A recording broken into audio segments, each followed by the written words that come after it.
সকালকে গেছি প্রায় 2টাত।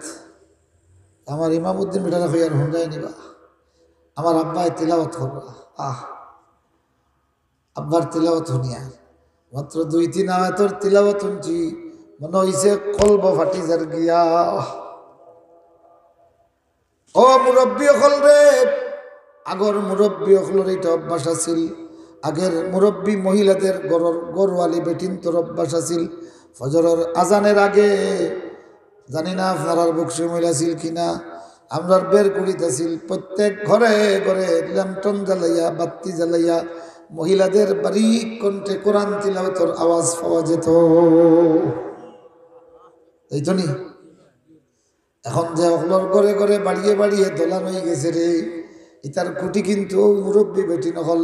ও কারেন্ট পাইয়া যে বেটিন স্টার জলসা চালাও, তুমি মনে করিও তোমার এই হরির ঘর এখান, এই ঘরের ভিতরে বেটি ল্যান্টন জ্বালাইয়া মোমবাতি জ্বালাইয়া এক সময় কোরআন পড়ছিল। ও বেটির ফুয়ারে আল্লাহ আমেরিকা মিডল ইস্ট নিছে নিয়ে এখন তোমার লাগি কত লাইটিং করছে, এত কিছুর ব্যবস্থা দিছে। তুমি এখন এই কারেন্টর বাতি দিয়া আর স্টার জলসা চালাইয়া রাত খাটাও। তিলাওয়াতের অভ্যাস শুরু করবা তো ইনশাল্লাহ। ঘরে ঘরে তিলাওয়াতের অভ্যাস জারি করবা, হকা করবা ইনশাল্লাহ। খেলা করবা, হাত দিয়ে হক আছে আলহামদুলিল্লাহ। এখন আমরা এটা গেছে কি মুরব্বী হলে হইতে হারতেন। আমরা ছোটবেলা তো দেখছি ফজরের আজানেরা হাতটা গিয়ে মহিলা হলে তিলাওয়াত শুরু করতা। কেউ এক ফারা অন্তত এক ফাতা তিলাওয়াত করিয়া তো আলোর মাইনসর লাগি বাত বইতা। হ্যাঁ রে মহিলা হল, এই দিনদার মহিলা হলোর কারণে আল্লাহ পাকে তোমার বাড়তি তোমার বাড়ি বেটি লেম জ্বালাইয়া কোরআন তিলাওয়াত করছিল, এই জন্য আল্লাহ পাকে তোমার এক কারেন্টের বাতির বাড়িওয়ালা বানাইছে। এখন বাড়িওয়ালা হইয়া তুমি ও হরিরেও ফাউলিছ, হরেও ফাউলি লইছ। আইজা স্বামী আইয়া কইছেন যে তার বউ আর হরির যন্ত্রণায় জ্বালায় শেষ হয়ে যায়। ও পুত্রবধূ, হরিরে যন্ত্রণা দিস না। তোর এই কারণে যদি স্বামী বেজার হয়ে যায় গি, পয়লা নম্বর হইল কি তোর রেহেমরে আল্লাহ জ্বালাই লিব, ভালো কোনো আওলাদ পাইতে নাই। আর ফাঁদ যদি তে এমন ফুড়ি পাইবে, এমন ফুয়া পাইবে যে গে দুনিয়াতে জ্বালাইব, আখেরাতেও জ্বালাইব। নাউজুবিল্লাহ। 2 নম্বর হলো সাকরাত শুরু হইলে তোর কালিমা জারি হবে না। মুআজ্জাজ হাজিরিন, রাসূলুল্লাহ সাল্লাল্লাহু আলাইহি ওয়াসাল্লাম সূরা ওয়াকিয়া তিলাওয়াত করতেন। ইবনে মাসউদ বললেন রাসূলুল্লাহ তাকদা দিয়েছেন যে এই সূরা যেখানে তিলাওয়াত হবে সেখানে কখনো অভাব আসবে না। এই সূরাটিতে আল্লাহ পাক আখিরাতকে পেশ করেছেন। প্রথমে মানব জাতিকে 3 ভাগে বিভক্ত করেছেন। কয় ভাগে? এর আগে আল্লাহ পাক কিয়ামতের বিবরণ দিচ্ছেন, কিয়ামত কিভাবে হবে। ইজা ওয়াকাতিল ওয়াকিয়া, ঘটনা যখন ঘটবে, লাইসা লিওয়াকাতিহা কাযিবা, ও বান্দাগুলি এই ঘটনার ব্যাপারে যত বিবরণ এসেছে একটাও মিথ্যা নয় রে বান্দা। সুবহানাল্লাহ। খাফিদাতুর রাফিয়া, এই ঘটনা খাফিদ, দুনিয়াতে যে আলী, এই ঘটনা তারে বানাইবে সাফিল। দুনিয়াতে যে উষা, এই ঘটনায় তারে বানাইব মেসা। নাউজুবিল্লাহ। আর দুনিয়াতে এই ঘটনায় অনেক নিসারে বানাইব উচা।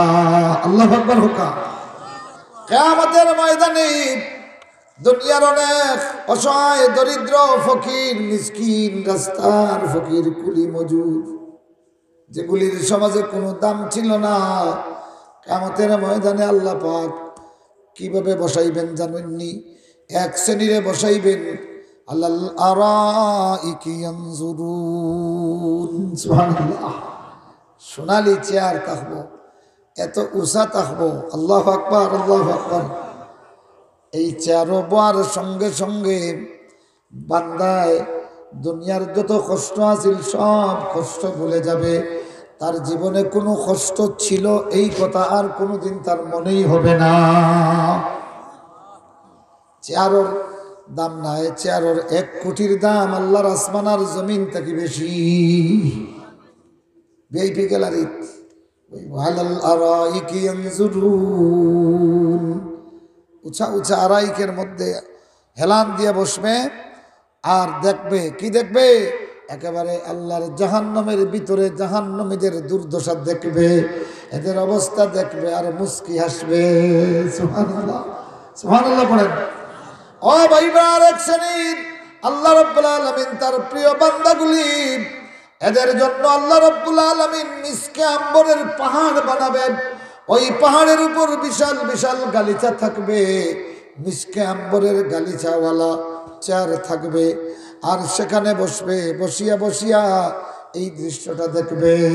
সুবহানাল্লাহ, আর জোরে খাও না সুবহানাল্লাহ। হাফিদাতুর রাফিয়া, অনেক কৃতদাস, অনেক কামলা, অনেক চাকর, অনেক অসহায় দরিদ্র কিয়ামতের দিন এইভাবে বালাখানায় থাকবে। অনেক নিচু দুনিয়ার আল্লাহ উঁচু করবে, আর অনেক উঁচুরে আল্লাহ পাকে এত নিচু করবে, নিচু করতে করতে মাথা থাকবে আপনার নিচে, কদম থাকবে উপরে। আর এইভাবে আল্লাহ পাকে জিহ্বারে বলবে আ করিয়া বাইর করে দে, মুখটা সামনের দিকে থাকবে, টানিয়া টানিয়া জাহান্নামে লইয়া যাওয়া হবে। নাউজুবিল্লাহ হোকা, আরো জোরে হোকা নাউজুবিল্লাহ। আল্লাহ রাব্বুল আলামিন বলেন, ইন্নাল্লাযীনা ইস্তাকবিরুনা আন ইবাদাতি সায়াদখুলুনা জাহান্নামা দাখিরিন। যারা আমার ইবাদতে ইস্তেকবার করে, অহংকার করে, বড়ত্ব করে আমার ইবাদত করতে সে চায় না, সায়াদখুলুনা জাহান্নাম, শিগগির এরা জাহান্নামে প্রবেশ করবে। দাখিরিন আই সাগিরিন, ছোট হইয়া, লাঞ্ছিত হইয়া, অপমানিত হইয়া জাহান্নামে ঢুকবে। 2 ধরনের অপমান, একটা হলো সুরতের দিকে হবে সাগির, কত ছোট আকৃতির, দেখতে কি এত ছোট। আল্লাহর নবী বলেন একেবারে জাররাতিন, শস্যের দানার মতো, অনুর মতো ছোট হইব, মানুষের আকৃতি দেওয়া হবে, অনুর মতো ছোট বানাইয়া, আর মাথারে নিচের দিকে দিয়া, কদমরে উপরের দিকে দিয়া ঢুকানো হবে। তো কইবা খেনে, এই জন্য দুনিয়াতে এইটা গেছে কবর মুখা আর চাইছে দুনিয়া মুখা, বুঝছেন নি? পূব মুখা যদি যায় আর পশ্চিম দিকে তাকায়, তাইলে এগুলো যার একবাই দি আর গর্জনা উল্টাইয়া সার আর একবাই নেয়, কথা কই না?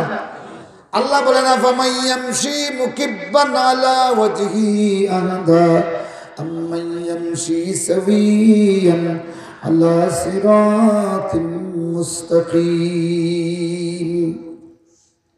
খাফিদাতুর রাফিআ, 2 নম্বর ব্যাখ্যা।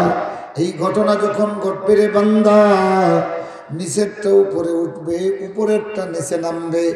উপরের গুলি কিভাবে নামবে? ইজা শামসু কুবিরাত, ওইজান নুজুমু কাদারাত, ওইজাল বিহারু সুজ্জিরাত। আল্লাহু আকবার বলেন। ইজা সামাউ ফাতারাত, ওইজাল কাওয়াকিবু ইনতাসারাত। ঘটনা যখন ঘটবে বান্দা, উপরের গুলি ভাঙ্গিয়া ভাঙ্গিয়া নিচে পড়বে, আর নিচের গুলি উপরে উঠবে। কত উপরে উঠবে?